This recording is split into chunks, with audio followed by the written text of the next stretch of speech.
We are fortunate to have with us Father Malachi Martin, and we are going to be discussing the situation in the Church today.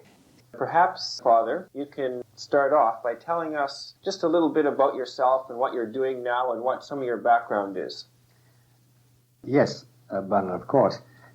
I was born in Ireland 68 years ago. I joined the Jesuits, and eventually, after the usual training of 17 years, passing through various European countries and universities, I ended up in Rome as a professor at the Pontifical Biblical Institute. I was trained as a palaeographer. Most of our listeners don't know what that is. It's somebody who studies handwriting, and my expertise was in Middle Eastern handwriting about the time of Abraham. That became a very useful profession for the then Pope John XXIII because he needed contacts with both Arabs and Jews, and I traveled extensively in that area, the Middle East, and therefore I was useful to him. I got very closely associated with John XXIII and a certain cardinal called Cardinal Augustin Bea. He was the man who was in charge of ecumenism and who traveled extensively in the States during the council. Before that time, I had asked my superior for permission to leave the Jesuits, and in 1964, Paul VI, who was then Pope, granted me the permission. He gave me permission to leave the Society of Jesus, and he secularized me. That is, I didn't want to be a laicized. I wanted to be secularized. That is, I didn't want to be under a bishop incarnated in a diocese. I didn't want to belong to a religious order. I didn't want to join Opus Dei. The only three alternatives for a clergyman, for a priest, in the Catholic Church.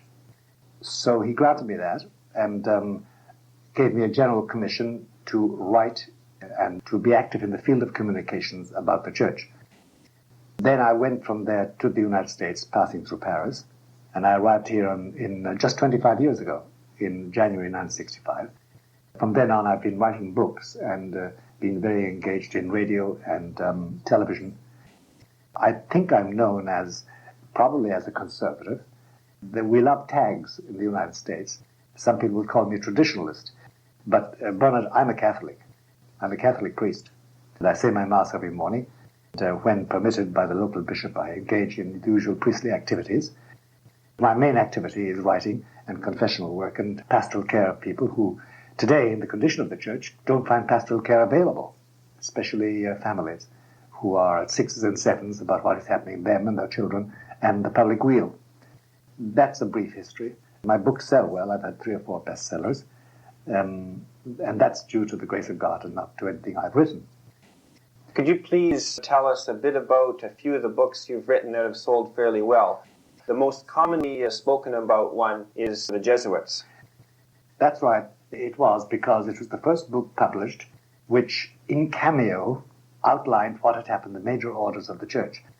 In brief, between 1965 and 1975, the major orders in the Church, Jesuits, Dominicans, Franciscans, Carmelites, literally turned their backs on the papacy and proceeded to follow a line about the Church and about the mission of salvation of the Church, which is at variance with the traditional Catholic view of life and death and resurrection. I did merely a cameo study of the Jesuits, and immediately it was applied to all the other orders. They began to realize that something was extremely rotten in the state of Denmark. The Jesuits could have gone like that, and they did go like that. Then they could explain the vagaries of the Franciscans and the horrible corruption of the Dominican order. And all these orders had been the bastions of the Church for centuries. And you know, it's a terrible reflection I have, Bernard, that today, what John Paul II needs at the present moment, like he needs air to breathe, he needs a body of men, highly trained, specialists all, in every possible department and sector of human life. He needs them internationally established at all the choke points of civilization: Africa, Asia, America, North and South, Canada, the Soviet Union, old Europe, Western Europe and Central Europe and Scandinavia. He needs them highly centralized. He needs them utterly obedient to the voice of Peter. He needs them utterly devoted to Our Lady and her Lord. He needs them as priests. And that was the Jesuits. That's exactly what Ignatius had in mind. And today, they are not there any longer. physically in the sense that they're going down in numbers. Do you know there are less than 1,000 Jesuits in the United States today? I think in 1965 there were 8,500. And every third man in the missions was a Jesuit. But it's not merely numerically. It is the quality. They literally have declared a silent war on the papacy. Which is an exact reversal of their fourth vow, which is loyalty to the papacy. Obedience. Obedience. Blind obedience was the keynote. And that is why they were so valuable to the Pope, even to the point of permitting him to kill them off in the 18th century for the good of the Church, and then to revive them about 70 years later because he found he needed them. But that was perfect obedience. That's gone. So the Jesuits did create a stir and earned a lot of hatred for me and misunderstanding, except from the older Jesuits and from some of the younger Jesuits who realized that the truth was being told. Now, that was a very good selling book in the sense that it did a lot of good. It did an awful lot of good. It did open up what we call in the States a can of worms. It did show what happened. And the fact was I had Jesuits writing to me privately, anonymously, with money to cover 50 copies to be sent to an anonymous address, a P.O.B. box somewhere, because they didn't dare show the book in public. The other book which created a lot of stir was a book called Hostage to the Devil, published in 1975, and it's the only published record of 5 exorcisms of living Americans. It was based on video and audio tapes because I have been very active in exorcism all my life. It was a bestseller here and abroad, and it still is. What it does is this. It proved that any man or woman over 50 who doesn't realize that out in those streets and in those boardrooms and in the boudoirs and in the corporate headquarters and in the army headquarters and the government chancelleries, who doesn't realize that Satan is alive and active and happy. That is a very difficult concept for the modern mind to grasp, because one of the first teachings of the Church that is being sort of pushed aside by modern theologians has been a belief in Satan, the devil, and hell. That's right. It's the best PR job ever done. He doesn't exist. He doesn't exist. But please do this. Please kill the babies before they're born. Please establish a third way of life. It's human rights. The homosexuals have the same rights as heterosexuals. Please make homosexual marriage all right. Please use these contraceptives, because then you'll benefit all mankind. We'll limit the population. It doesn't really matter if the people in East Timor are being killed off by the Indonesians. It doesn't hurt us. He's everywhere. He is everywhere, producing this demand for reason and tolerance and non-fanatic outlook. And every man is his own law, and every conscience is its own guide. This is the best PR going. But the devil, the old figure with horns and a dirty tail and yellow eyes and dirty books under his arm, hiding behind the bushes and saying, "Come over and I'll show you some sin." Oh no, that's the myth and superstition. It always was. This is an angelic intelligence, far more potent than any human intelligence could ever be. It's an archangelic intelligence. And it is engaged in a life-to-death battle with one man, who's God. We've got ourselves into a state of affairs, I think, both in the world and the Church, where the devil is active and well. And we'll be discussing this situation later on. But to understand how we got there, we have to go back in time to the days of before the Second Vatican Council, when at least everything appeared to be all right in the Church. Among conservative people, there is some debate about, is that period in the Church of the 1950s, let's say before the Second Vatican Council, was it a very positive period, or was it a negative period, or what is a bit of both? What are, let's say, some of your reflections on that period of history, just shortly before the Second Vatican Council? Well, we can take this, Bernard, we can take this from a purely what they call historical point of view today, which is a secularist point of view.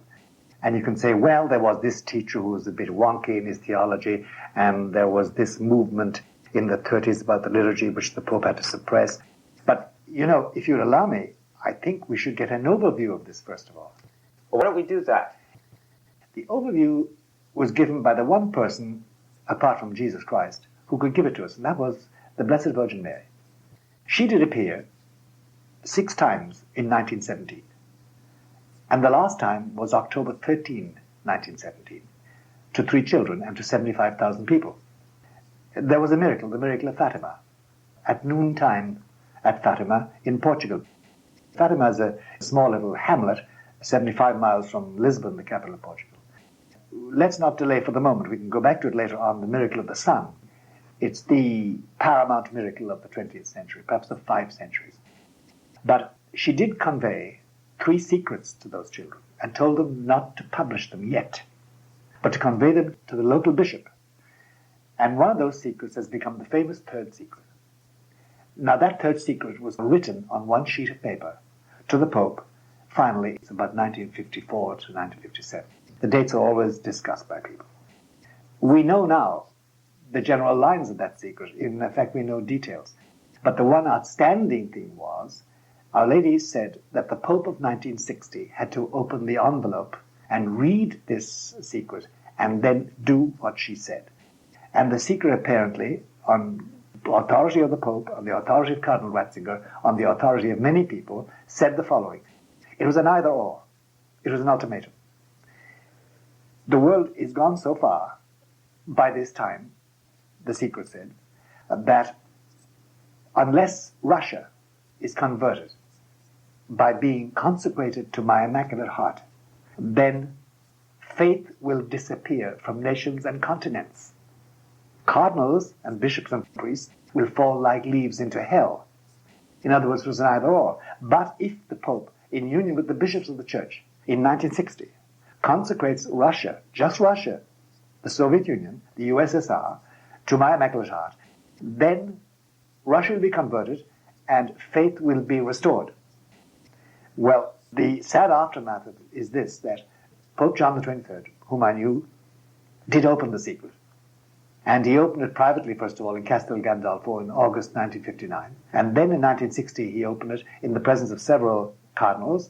Cardinal Bea was there, my cardinal, and with 2 Portuguese interpreters. And reading it and finding out that he was supposed to publicly, in union with all the bishops, and they were gathering into Rome, by the way, 2 years later, he was supposed to consecrate Russia to the Immaculate Heart of Mary and declare it to be a source of evil, but would be converted. He decided that Nikita Khrushchev, who was the strong man in Russia at that time, would take this as an act of war. Now, do you know, you may not know, that under Nikita Khrushchev, between 1958 and 1963, the most virulent anti-religious persecution took place in the Soviet Union. It's interesting. I do have family in Russia. And what a lot of people don't know is that the persecution under Khrushchev was even more severe than that of Stalin. Much more severe. Much more severe. Well, so John said, I can't do that. I can't, because Nikita Khrushchev then would stop talking to me. At that time, he was talking to John because John had one dream. He wanted observers from the Russian Orthodox Church to be present at his council. So at that meeting of cardinals, he took a sheet of paper and wrote on it, Questo, meaning the letter, non è per nostri tempi, is not for our times. Put it back in the box of the letter and closed it. He refused the mandate of Our Lady for his own good geopolitical reasons. I think it was short-sighted. And above all, I think he disobeyed Our Lady. But I'm a simple priest. I'm not Pope. That's my judgment. When Paul VI came in, he read the letter and decided to do nothing about it. John Paul I read the letter, but he had only 34 days to live. John Paul II read the letter at the beginning of his pontificate in 78, October 78, and put it aside. And he only took it up again in 1981 when he lay in Gemelli Hospital, wounded. And then he suddenly realized that indeed Our Lady had saved him on May 13 from the bullets of Mehmet Ali Agca, the assassin. And he sent again for the letter and all the documents, and Lucia, Sister Lucia's writings. She's the only surviving child. And then he sent a message over to the Bishop of Leiria and to Lucia asking their advice about one point. Then in 1984, he consecrated the entire world. Which is not what Our Lady asked for. No. He made a special mention of Russia, saying the peoples, meaning the Russians, who still await their special consecration. In other words, the consecration hasn't been done. The point I'm making to you, Bernard, is that Our Lady's either-or is in action.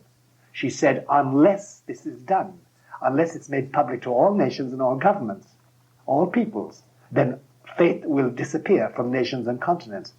There will be huge catastrophes. Many people will die. But in the end, my Immaculate Heart will save people. So, if you want an overview of what's happened, take it like this. How come, or take an image, I think it was in 1966, suddenly all electric power disappeared from the northeast corner of the United States. The reservoir, filled with juice, as we say in the United States, suddenly was emptied. Nobody has as yet explained how it all disappeared like that. Similarly, if you look at the church, between 1965 and 1975, suddenly Catholicity disappeared. Suddenly. Priests left, nuns left, suddenly bizarre ceremonies took place, suddenly every practice like devotion to the Sacred Heart, to the Immaculate Heart of Mary, confraternities, sodalities, St. Vincent de Paul work, pilgrimages, benedictions of the Blessed Sacrament, the habit of visiting the Blessed Sacrament, children's First Holy Communion, marriage, abortion, contraception, homosexuality, everything was turned upside down. Suddenly, the reservoir of Catholicism suddenly was sucked out, disappeared. And the only theological way you can look at that, theology, not historical, in the secular sense, is that God withdrew grace. God withdrew grace, sanctifying grace, without which you can't be Catholic. That's the overall view of what happened. That's why Pope John Paul II in Fulda in 1980, when confronted with very fervent German Catholics, they said, Holy Father, why don't you renew the church? He said, I can't. Renewal is impossible until Our Lady comes. He was quoting the echo of that letter. And then he put his hand in his pocket and pulled out his rosary and said, that's your only weapon, the rosary. Pray, pray, and do nothing else but pray. His mind from the very beginning was made up. I cannot renew my church. It can't be renewed because renewal is only possible through grace. You can't do it by organization. You can't do it by human means. That is his attitude, and that's the explanation of it. Now, on the other hand, if you descend into details, you will find that, for instance, the big surrender on the part of the church. By the way, brother, when I say the church, I'm always talking about churchmen. There are two things to be distinguished. The church essentially is the mystical body of Jesus. What is that? The words people toss out. What does it mean? It means this. There is a body, there is a group of people on earth and in heaven who are in the state of grace. And being in the state of grace, that is the church without spot or wrinkle. That belongs to Jesus completely. There is a body of people in purgatory who are being purged and cleansed by grace. And they also belong to the mystical body. That's the church suffering, the church militant, and the church triumphant. That's the church, essentially. It has a visible organization, an institutional organization called Roman Catholicism, based in Rome, the first bishop of Rome, the Pope, and then consisting of dioceses run by bishops, all of whom are supposed to be subject to the Pope, to obey the Petrine authority of the keys of St. Peter. And we will be using the term church in line with the institutional church. That's right. Whenever we speak about the church, we're talking about the institutional organization, not that pure and holy body of people. Nowadays, of course, the numbers who really belong there, that's another question. Nobody can say. But we can go back to that question at another moment in this talk. Now, the church itself, if you examine its progress, say since 1930s, you'll find that the seedbed of all the errors that have plagued the church and do plague the church today began then. They began then. Now, the biggest plague, the biggest triumph of Satan is the destruction of the Mass. Because without the Mass, without valid priests saying valid Masses, being ordained validly by validly ordained consecrated bishops, we have no Mass, we have no Blessed Sacrament, the presence of Jesus is wiped out. Let's go back here now to the reign of Pius XII. Yes. He put out an encyclical called Mediator Dei. 1946. Yes, so this liturgical movement must have been active long before the Novus Ordo Mass was introduced. In the 1930s, it was. And in that Mediator Dei, as you've known, but let's remind our listeners, he actually says, and there are some people who want to take away the tabernacle from the altar. He listed all the... Want to take away black vestments. That's right. That's right. They want the place to face the people. But why did he do that? Because in Belgium and France and Germany, of the 30s, there was a movement, a liturgical movement, mainly started by Benedictines, but also supported by the Jesuits, which proposed all these things, proposed papal masses. When it came to the Vatican Council itself, as you know, the last vote in the Council in 1965 concerned the Mass. And the bishops were absolutely categorical. They said, do not wipe out the Latin, keep the Latin Mass, but translate the popular parts, meaning the Credo, the Gloria, the prayer before Mass, the prayers, the introibo Mass, prayers as we call them, and the communion prayers at the end. Put those in the popular language. But the canon stands. This was the Council.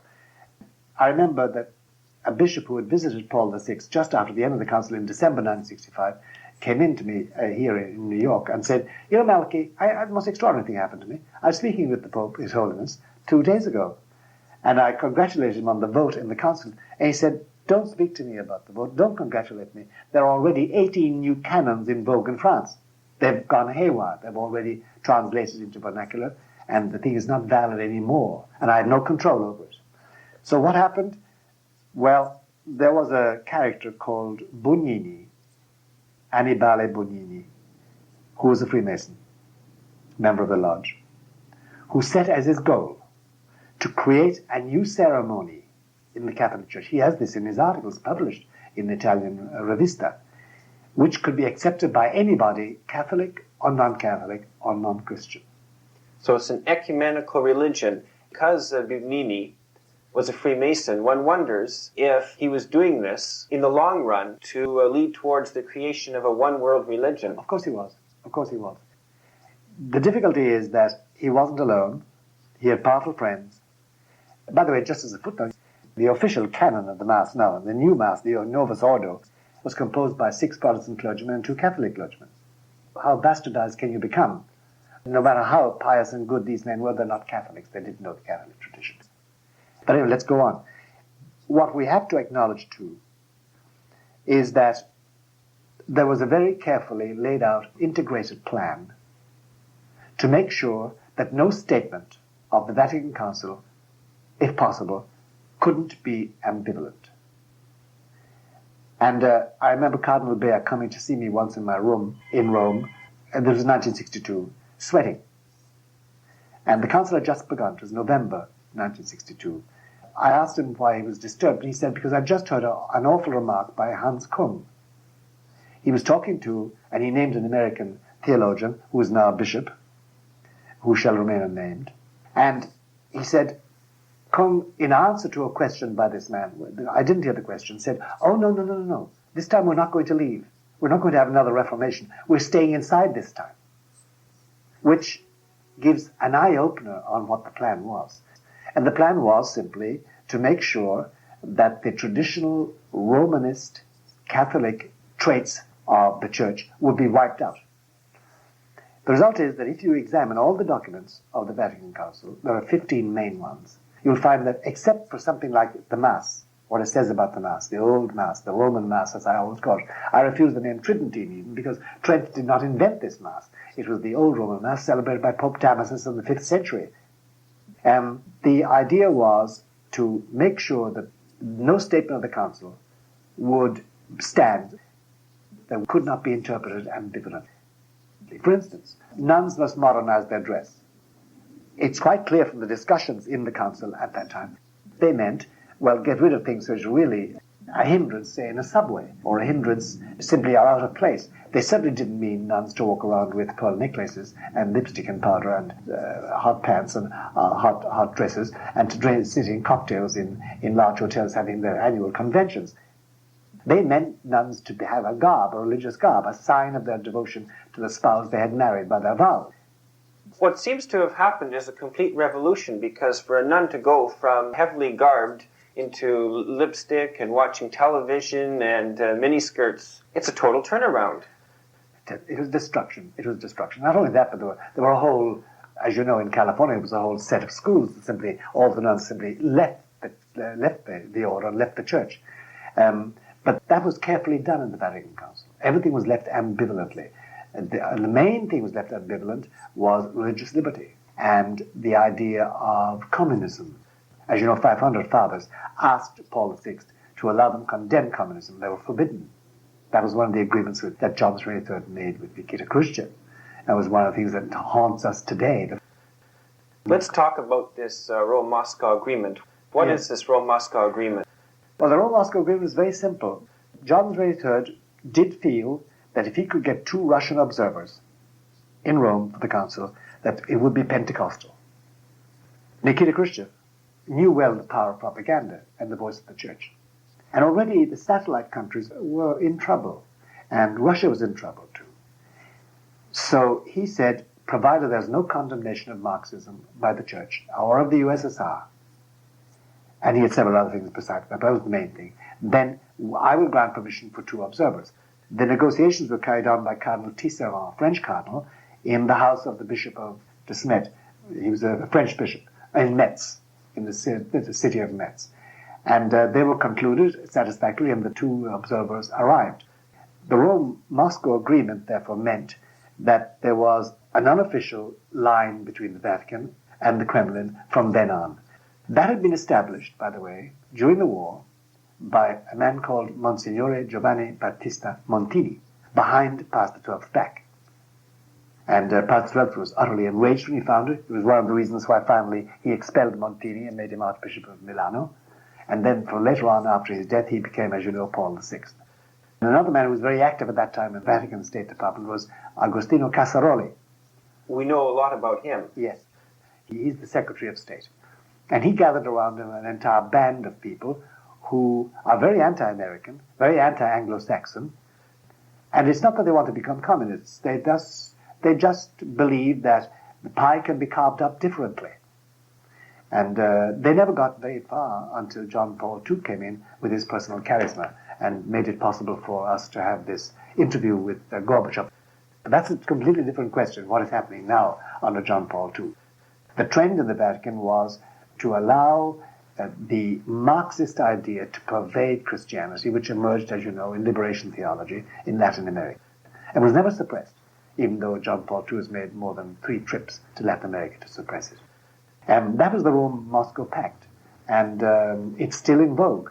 It's still in vogue. Rome has not gone back on it. Vatican diplomacy is such that once a mistake has been made, it generally tries to live with it. It rarely tries to obliterate the mistake. So it has lived with this all during the reign of Paul VI, and there were contacts. All the bully boys of the satellite nations went to see Paul VI in the 70s. President Podgorny, Nikolai Podgorny, way back in 1967, I think, came to the Vatican to see. And Paul VI used to receive this famous man, Metropolitan Nikodym, who was the go-between. He was the Metropolitan Bishop of Leningrad and Ladoga, second highest ranking bishop in the Soviet Union. It was he who negotiated with Tisserand this Moscow Pact. And it was he who died in the arms of John Paul I, as you know. Do you think that the Russian Orthodox Church, led by Nikodym, is very much a puppet church? Absolutely a puppet church. As one Russian said to me, it is deviled. I can't translate the Russian word in any other way. He said, we have been servants of the devil for so long, we have forgotten what we are. If you want to measure, Bernard, the amount of devilment in the Russian Orthodox Church as an organization, think of the following fact, that nobody can be of any prominence in the Russian Orthodox Church unless he's a member of the KGB. Nikodym himself was a colonel in the KGB. He was tortured 11 times by the KGB that thought he was turning tail on them, which he finally did. What do Catholics behind the Iron Curtain think about the Rome-Moscow Agreement? First of all, let's be clear on the condition of Catholics behind the Iron Curtain. Contrary to what a lot of people would like to think, the condition of youth and the condition of the church behind the Iron Curtain is almost worse than the condition of the church in the United States and Europe. Almost worse. But there are solid bodies of believers who have clung on, mainly in the Ukraine, by the way, where you have 4 to 5 million Ukrainians who literally have been having Mass in forest glades and behind rocks, much as the Irish had for 400 years during the British occupation of Ireland. Now, they have regarded all contact with the Soviet Union as abhorrent, because they lived with the commissars. They felt the whips. They were sent to the Gulag. They lost their priests and bishops and nuns and churches and convents. They regarded it as blasphemy. They couldn't understand it, and they don't understand it, because they have lived with the demon called Marxism under Stalin and Nikita Khrushchev, and under Mr. Gorbachev, and under all the intermediary figures. They know the truth about everything. They have no illusions whatever. If you talk with people like Cardinal Tomaszek of Prague, who's now free to say his Mass over the television, you'll find that his eyes film over when you question him about the goodness and the wisdom of the Rome-Moscow Pact. They regard themselves as having been delivered lock, stock, and barrel into the hands of the Soviets. Because they say, if at any given moment Rome had flung its full weight publicly against the Soviet Union, as past the club tried to, but at that stage he was almost 80 and physically too weak and psychologically broken down. And already the tentacles were spreading into the Vatican, the tentacles of what they call the superforce, which is now within the Vatican bureaucracy itself. If the Church had done that, with the prestige it had coming out after the Second World War, the prestige was huge in America and in Canada and in Latin America. No doubt about it, it could have curbed what Stalin was doing. It could have curbed Nikita Khrushchev. It could have made a difference. We didn't do it. We compromised. One small example, I'll tell you. Paul VI got all the bishops of Vietnam assembled in Saigon and sent over a special emissary, a cardinal whose name begins Pignedoli, to tell them to advocate surrender and peace with North Vietnam. Total surrender. Why did he do that? He did that because he had been influenced by Metropolitan Nikojin, who brought a message from the North Vietnamese through Moscow that the North Vietnamese wanted peace, and they needed 6 months to prepare themselves. This was in 1968. In 1968, the United States had leveled North Vietnam. They had no hope of winning. So Lyndon Johnson was faced with the request from Paul VI that he not bomb any more, that he not do any more war destruction. He wait until spring. And what happened in spring, or February, the Tet Offensive. They had rearmed, and they came back like a lion. And from then on, it was downhill for the United States. But in the meantime, Paul VI got his bishops to vote for peace against any furtherance of war, any resistance. And that is called compromise. And compromise was the message. Compromise, sacrifice, wait. Which is not the action of a militant church conscious of its own strength. It was compromise. And the result was that Mindszenty, for instance, was hauled out of the legation in Budapest, where he had been for 15 years, promised that nobody would be made cardinal in his lifetime, put in a seminary in Vienna, and immediately they appointed a new man, Likoi, who was a Marxist. He's dead now, the cardinal, but he was an open Marxist. There was compromise all over the place. That was the result of the Moscow Pact. And the result was that when the Latin Americans in the late 70s started with their liberation theology, everybody said, well, the Church has a pacific approach to all this, and obviously you can Christianize Marxism. Well, what happened was they Marxized Christianity, because liberation theology is merely Marxism with a Christian face. Christ becomes the revolutionary. Mary is the mother of all the revolutionaries. The bread of life is no longer in the tabernacle. The bread of life is now what we manufacture in our factory, which no longer belongs to the... it's a materialistic ideology, then. But in Christian terminology. That's the point. So Marxism with a Christian veneer, then. That's right. If you attended any of the meeting of the base communities, Comunidades de Base in Latin America, of which there are 600,000 now, they trample on the cross. They say this castrates the people. Jesus was a revolutionary. He was killed because he was against the witch. And they use all the words about Jesus, leading them, I am the way, the truth, and the life, take up the cross of war. This is Marxism. They have turned the truth upside down, because one of Christ's basic messages was that his kingdom was not of this world. Of course. But they have made it now. And that's why Paul VI made the error too in his own way, misguidedly, declaring that now we will work with man for a better world.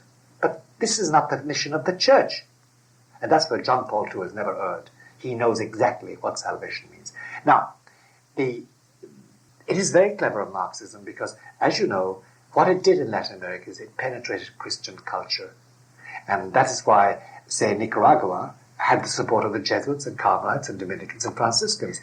And in Central America, it is rare to find a priest who is not Marxized in his priesthood, in his so-called pastoral care. And while the Jesuits in Managua ran a school for Marxist tactics.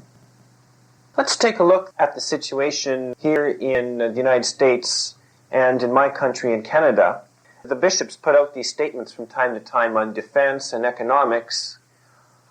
Are Marxists behind those statements? Because there seems to be a lot of left-wing terminology in these. Marxization is. They have been Marxized. The essence of Marxism is this. Well, let's get quite clear between us. The essence of Marxism is this. Don't look beyond the human horizon. You, man, are capable of infinite perfectibility, providing that you get the capitalist jackals off your back. The people, they are the source of power. They're the source of perfection and of happiness. Don't look to anything transcendent. Everything is immanent to you. All your powers are there. But you've just been hindered by the rich and the oppressive capitalist lackeys. That's the essence of Marxism.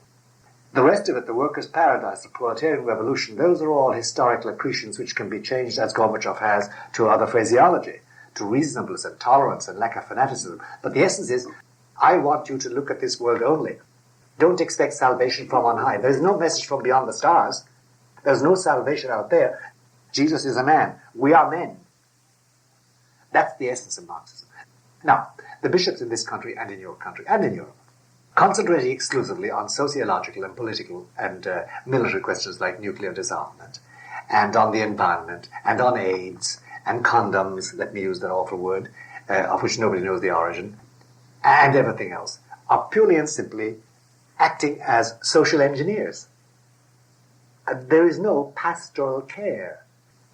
For instance, I read with horror the pastoral letter of Cardinal Mahoney of Los Angeles on the Blessed Eucharist. I assure you, it could be read by the Dalai Lama and accepted. It is totally and simply a sociological document. And apart from other blotches on Cardinal Mahoney's behavior, like absolving people from any obligation to go to Mass on Monday after Christmas Day, because they won't go anyway, he said. Some of us felt like writing to him and saying, listen, we want to commit adultery tomorrow. Would you please absolve us because we're going to do it anyway? This is not Catholicity. This is an immanent, this world attitude to make do with the social conditions that there are. Women want to be priests? Why not? They have their rights. I want to be a homosexual? Why not? It's your right. It's another lifestyle because it's all immanent. You can make it happen. This is the essence of Marxism. We have been penetrated. Could it be then that the common thread of what has happened since the Second Vatican Council is that the Church has been secularized, that humanism has replaced Catholicity? It has, but the key to that is just one person, one intelligence, Satan, Lucifer. He has successfully sold a bill of goods to the majority of Catholic bishops, namely that their job now is to align the Catholic people with the movement of peoples towards human perfection in a very interdependent society of nations. That is what they have been sold. And they will not do anything that violates that. And that's why you can safely describe our bench of bishops in this country, there are about 300 of them, as the religious arm of the left wing of the Democratic Party. It toes the line, right down the line. And it seems that they're spineless, like on the issue of abortion and various other liberalizations that have occurred since the 1960s on divorce or what have you. They have been totally spineless in opposing those movements. Totally. And the compromises they made were terribly embarrassing. Because, for instance, when Governor Cuomo of this state, New York, came out in favor of abortion funding, and he procures abortions by financing them, there was no condemnation. He's a public figure. Now, from the very beginning, you should have made it clear. Anybody who votes for abortion fundings, procures abortions, in other words, just as sure as the surgeon procures the abortion, or the wife who submits to abortion, or the husband who pays for it, anybody who does is excommunicated, can't receive the sacraments. He can go to Mass, or he or she can go to Mass, but until they confess it and repent in public, they can't receive the sacraments. That should have been applied holus bolus in the very beginning. It wasn't. So when Bishop Maher of San Diego excommunicated or declared that the candidate for election, I forget her name, Kilea or something like that in California, on account of her abortion behavior, or favoring of abortion, could not receive the sacraments, everybody howled at him. How dare you interfere with the political rights? From the very beginning they should have made it clear, this is not a question of political rights, this is religion, this is our stance. They didn't. They didn't. You know, one main failure there, this is the theme we should, I think, hit upon, brother, is this. When Jesus left us, visibly, he didn't give us armies, didn't promise empires. He promised we'd be hated, by the way. He promised the world would always be against us. But he said, you have one thing, you have a spiritual weapon, my grace. The one thing the bishops have not used is their spiritual weapon, the grace at their disposal. Let me give you an example. Recently here, in the last 4 weeks, St. Patrick's Cathedral was desecrated by the homosexual organizations. They invaded it, they interrupted the Mass, they broke the host into pieces and threw it on the ground.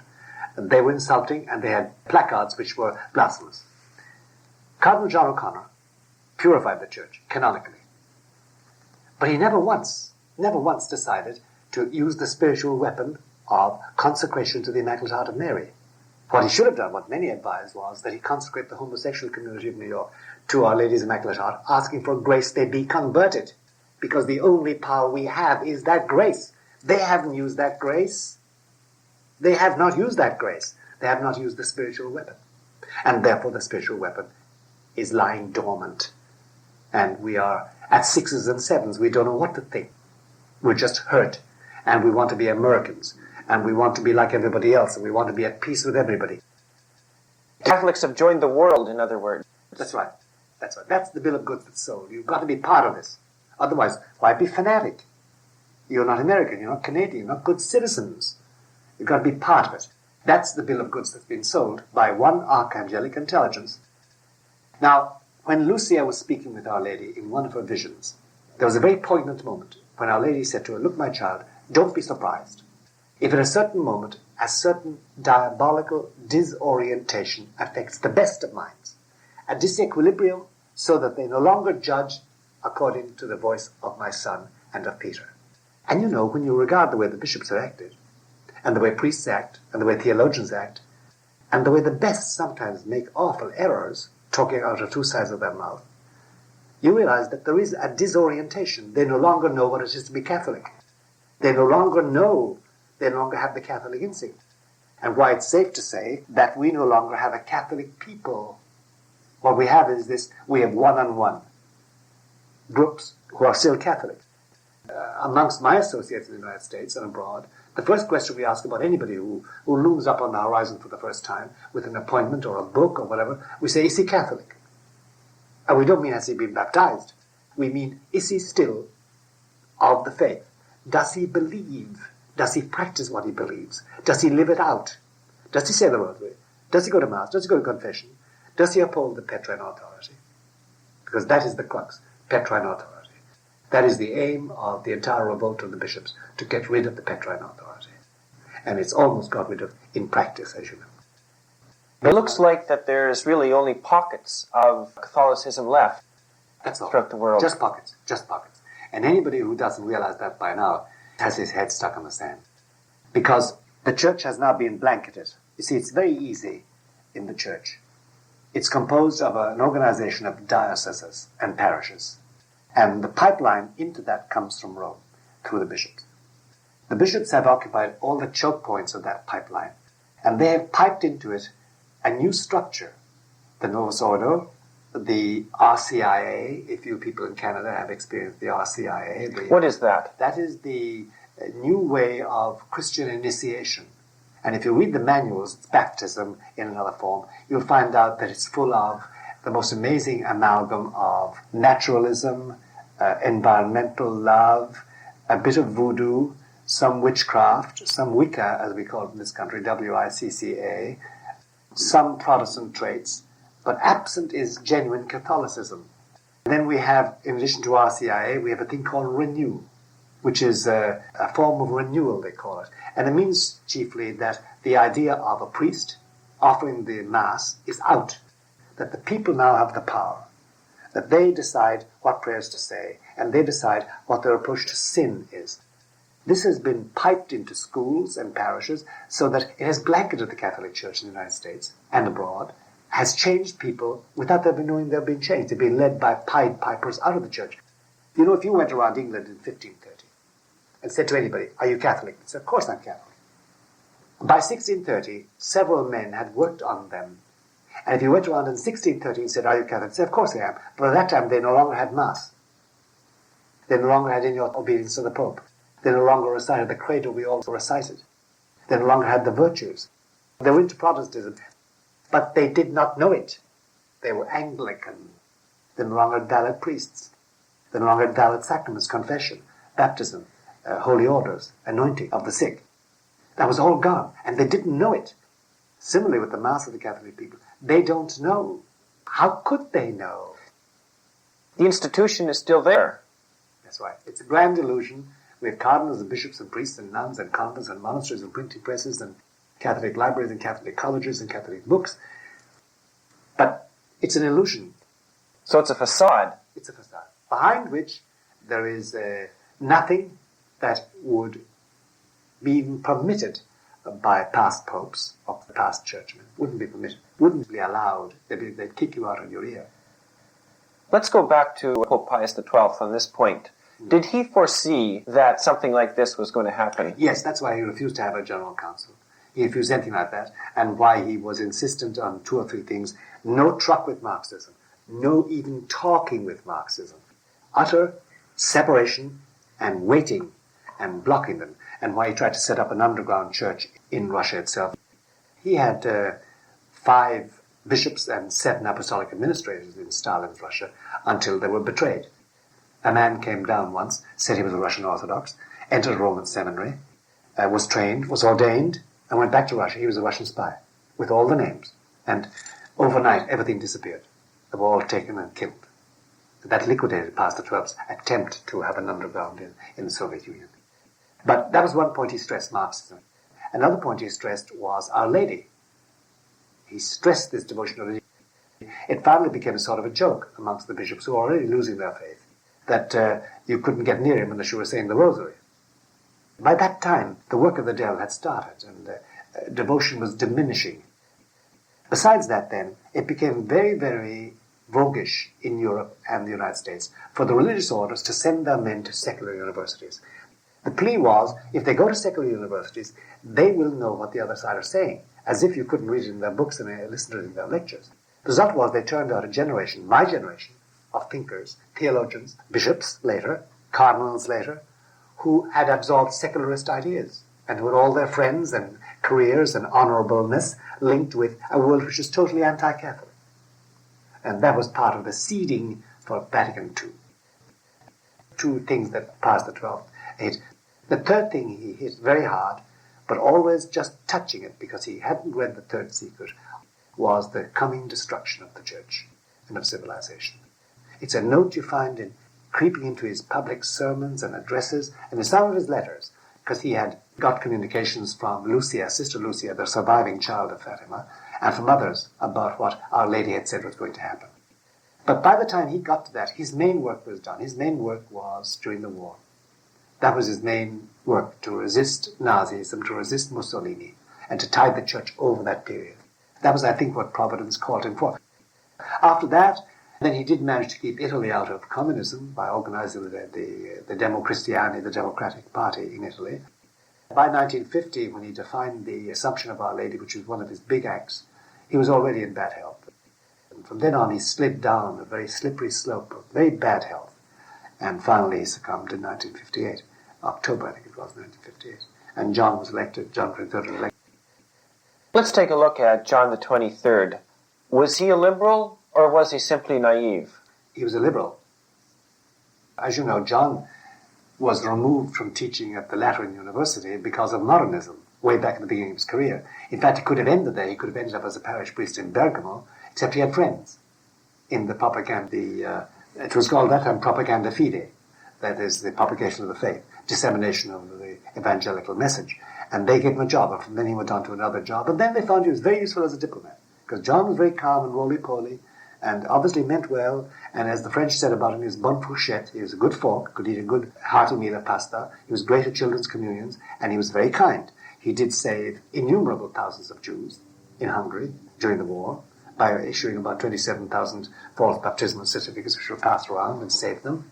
And in Bulgaria, the same thing. As you know, the Jews in Bulgaria, there were more Jews in Bulgaria at the end of the war than there were at the beginning. because of the activity of both the king of Bulgaria at that time and the archbishop and Roncalli. And then he was very useful in Paris after the war with de Gaulle, because de Gaulle couldn't dislike this man. The Vatican's big problem in France after the war was that many bishops had supported the Vichy, the pro-German faction in France, and they were condemned to death in principle. So John maneuvered the church out of that difficulty. Then he was made Patriarch of Venice as a reward, and nobody expected him to become Pope. But in 1958, he was the only man they could light upon, because the cardinals were in disarray about what to do about the church at that time. Yes, he was a liberal, and in addition to that, he was theologically ignorant, extremely ignorant. He had the garden of the soul variety of devotionalism. If you read his Diary of a Soul, it's very simple, simplistic almost. He was wily, as a peasant is. He came from peasants who had been fighting with the elements and land and animals for hundreds of years. He was monoglot, really. He spoke French, but he was Italian and monoglot. He spoke one language. And above all, he had an illusion that if he managed to get as many different people as possible, Catholics, Protestants, Jews, Muslims, communists, Hindus, Buddhists, into his Vatican Council, there would be a new Pentecost. The Holy Ghost would actually enlighten everybody with a new flaming deluge of tongues, and the world would be one again in love and faith in Christ. So he was chasing an illusion. Absolutely. Chasing an illusion. Then he was also, he also had another view completely of Europe and Marxism. He came from the poor, and therefore he did think the imbalance between poor and rich should be corrected.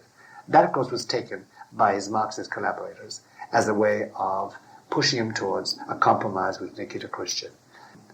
No, John was a liberal, and unfortunately his piety was not sufficient to give him perception. He did go to Fatima, by the way, as a cardinal, and he did want to be known as the Pope of Fatima. He did institute a feast day of Our Lady of Fatima. But when it came to the Fatima revelations and the mandate of Our Lady, because it directly, head-to-head on, went against his Ostpolitik, his policy of reconciliation with the Soviet Union, he would have none of it. And therefore he said, this is not for our time. And the question one would love to have asked him is, why didn't Our Lady tell us that? If she says, in 1960 the Pope must open this and publicize it to all the nations of the world, nobody wouldn't dare ask him that. Before John the 23rd died, did he realize that something was starting to go wrong? Yes, he did, insofar as his carcinoma allowed him, because from March on, John was in a very bad condition, March 1963. He died on June 3, and in a horrible agony of hours of horrible pain. But he used to say at the end, it's no longer non è il mio concilio, this is no longer my council. After the first session, he knew that the anti-force had taken over. Because, as you know, in his preparation for the council, he had a preparatory commission, and they prepared what they call schemata, that is, documents, which would be discussed by the bishops in council. They'd modify it, change it, adapt it to their individual needs and the needs of the Church Universal, and then stamp it with their signature. Archbishop Lefebvre was on his council, wasn't he? He was. Archbishop Lefebvre was. What happened was, in the first session, they simply said, we don't want these documents. We've got to have new documents. And the new documents were exactly tailored to that blessed ambivalence they wanted. And from then on, he knew the council was going down. Physically then, you see, the carcinoma was eating away at his vitals, and he was already over 80. And he simply physically hadn't the strength. And apparently, he hadn't got the grace of Christ didn't want him to do anything, because over all this burnout, over all this mess, this disintegration of the Catholic Church in its institutional organization, and the infidelity of priests and nuns and cardinals and bishops, and the connivance, say, amongst European cardinals against John Paul II, and amongst American cardinals against John Paul II at the present moment. Overall, you must say to yourself, this has been permitted by Christ. He is, after all powerful. He could change all hearts. He has allowed it go like. So this is permitted by Christ, not willed. And it's something you must reflect on. We must all reflect on that he has allowed it. He has allowed this victory of Satan, because it is a victory, a marvelous victory. It's a terrible victory for us, but for him it's a superb victory. He has successfully infiltrated the church in its highest levels, right up to the throne of Peter. So we must say that about John XXIII, he wasn't given the grace to see what the errors he made. And Paul VI wasn't given the errors to correct his weakness. He was a great pope in other ways, but he could not correct them. Why? He didn't get the grace. That's the most charitable thing we can say. Let God judge him. As you know, poor Paul VI went around Castel Gandolfo in his last days, shuffling, because he had terribly swollen legs with phlebitis, besides his lungs were giving out. And all they could hear him say, when he didn't think anybody was with him, were, "Vive the conversation," little stretches from the credo. Credo in unum Deum, credo in ecclesiam catholica, credo in unum Deum, credo in Christum Dominum. As if to assure himself on the verge of eternity, and that it all held still intact. He seemed to be somewhat helpless as a pope. Totally helpless. He was already coddled and swaddled in the folds of the superforce installed in the Vatican. And he could do nothing about it, just as John Paul II can't. The only thing is that John Paul II, coming from a distant land, being a fighter, having his own geopolitical point of view, has decided on an end game. He's going to double right around it, he says, and thinks and plans. He is not Paul VI, he's not an Italian. He's not John XXIII. He has no illusions. This man has no illusions at all. What is his game plan? Or what was his game plan when he came to office in 1978? Geopolitical. That is, he accepted the fact there was no possibility of renewal. No way he could scour out the church.